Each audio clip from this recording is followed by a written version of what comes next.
On July 17, 1985, Lydia Ames vanished during a thunderstorm, alone in Van Horn Mansion's upstairs nursery in Newfane, New York.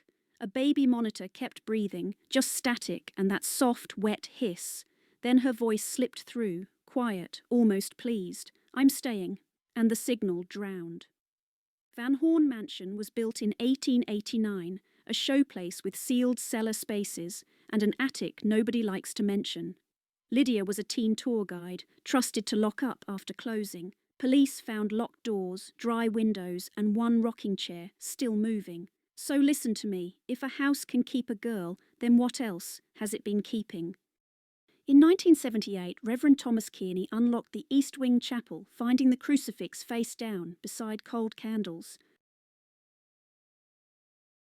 Kearney drilled fresh anchors on October 9, 1978, waking to scraping inside plaster behind the altar beneath his hands.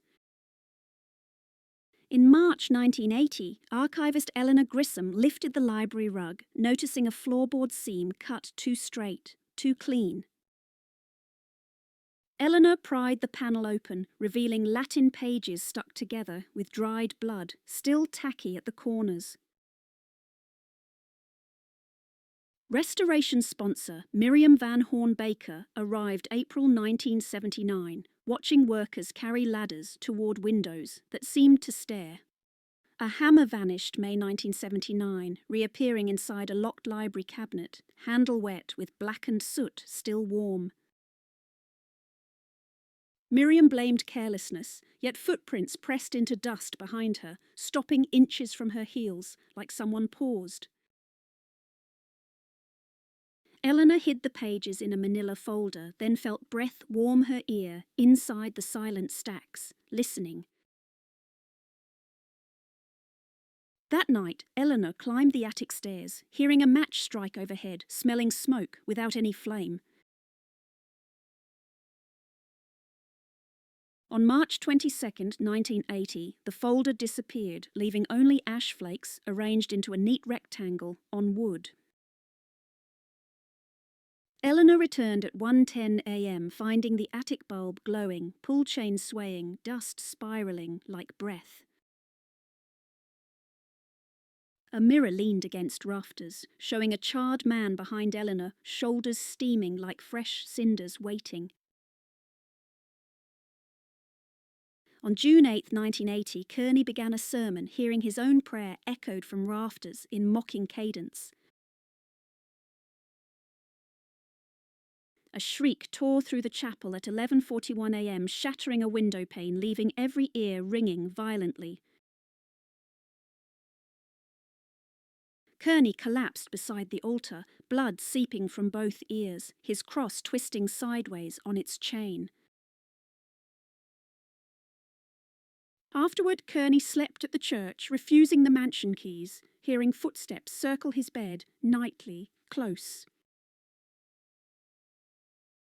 On August 2, 1980, he returned with holy water, watching it tremble inside the font like boiling soup.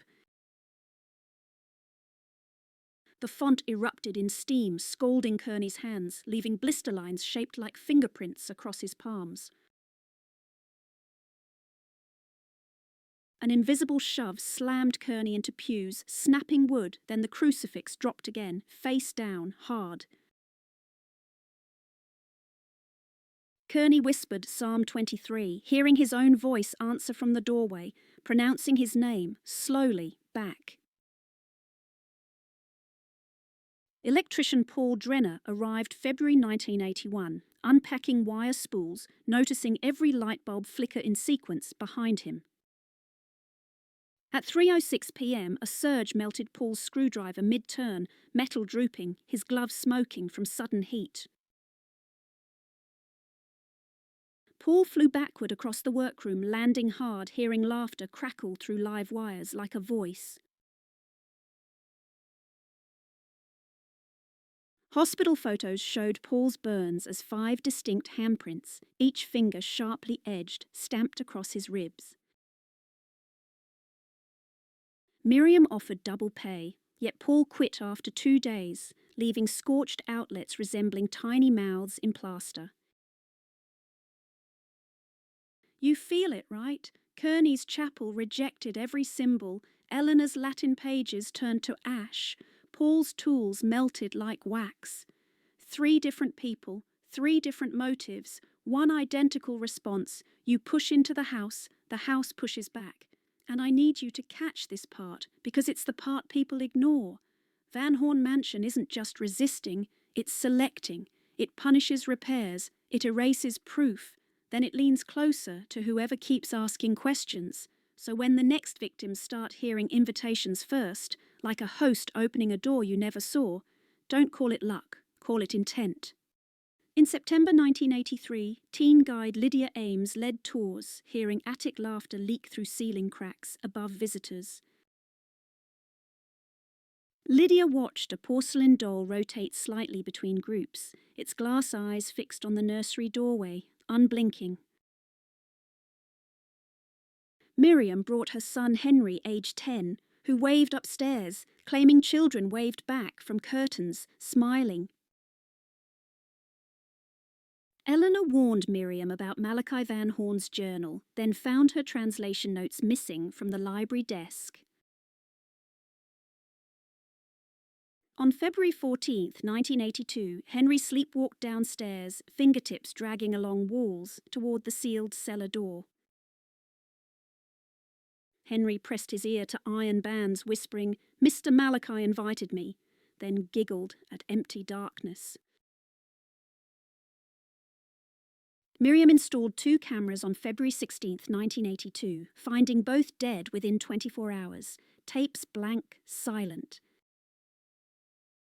That blankness spread into Eleanor's typewriter ribbon, printing one phrase repeatedly, "The keeper of ashes," without stopping. Eleanor followed soot smears to the nursery, discovering 7 tiny handprints on the window glass, all left hands. During March 1982, Miriam ordered the cellar resealed, yet damp air still breathed outward through fresh cork. In October 1983, Eleanor climbed into the attic, hearing bolts slide shut behind her, locking with deliberate clicks. She screamed until dawn, then fell silent, scratching tally marks into beams, counting hours like a prisoner. Workers found Eleanor at 7:12 a.m., arms striped with fresh scratches, repeating, "He's waking up," endlessly, softly. Medical leave failed since Eleanor returned nightly, writing "The House Mind" across margins, ink bleeding into paper fibres. On January 5, 1984, Lydia stood barefoot in snow outside, speaking antique phrases, pupils wide, unfocused, listening. Lydia refused doctors, then asked Eleanor for Malachi's name, tracing it slowly across nursery wallpaper with one finger.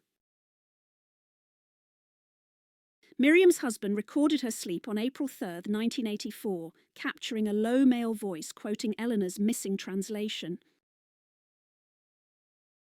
Miriam woke with soot on her tongue, whispering, "Control restores," then smiling at the attic door without blinking. In May 1984, Henry vanished briefly, then reappeared beside the sealed cellar, humming a tune from nowhere. Eleanor confronted Miriam in the library, yet Miriam answered in Malachi's cadence, pronouncing Eleanor's childhood nickname, slowly. That night, nursery toys rattled, attic bulb flared, cellar locks sweated, then every hallway door latched simultaneously. Lydia stood in the nursery at 9:18 p.m., mimicking a child's curtsy toward empty space near the crib. Eleanor found a new page under the rug, ink still wet, reading, "Punish the renovators, keep the children." After Lydia vanished July 17, 1985, investigators filled the parlour with cameras, recorders, batteries, watching LEDs die. At 12:32 a.m., every tape unspooled inside casings, black ribbons spilling like entrails across tables, without hands. One investigator lay unconscious near the chapel, fingernails torn off, walls clawed with the words, "Stay out deep." Miriam begged the nursery door to open, hearing Lydia giggle through wood, then Malachi's whisper answer, "Mine." Now trace the escalation with me, slowly. The chapel humiliations, the blank camera tapes, the attic lock, the cellar invitations. Every attempt to document, bless, or renovate got answered, sometimes with heat, sometimes with hands. But the worst part is what never stays on film. Eleanor's pages vanished. Miriam's cameras died within a day. Investigators watched tapes unspool inside sealed casings, like the house learned the shape of evidence, then chewed it up. And it keeps the children closest. Lydia's last words on the monitor weren't fear, they were consent. On July 17th, 1985, she said, "I'm staying. So tell me, who exactly asked her to stay?"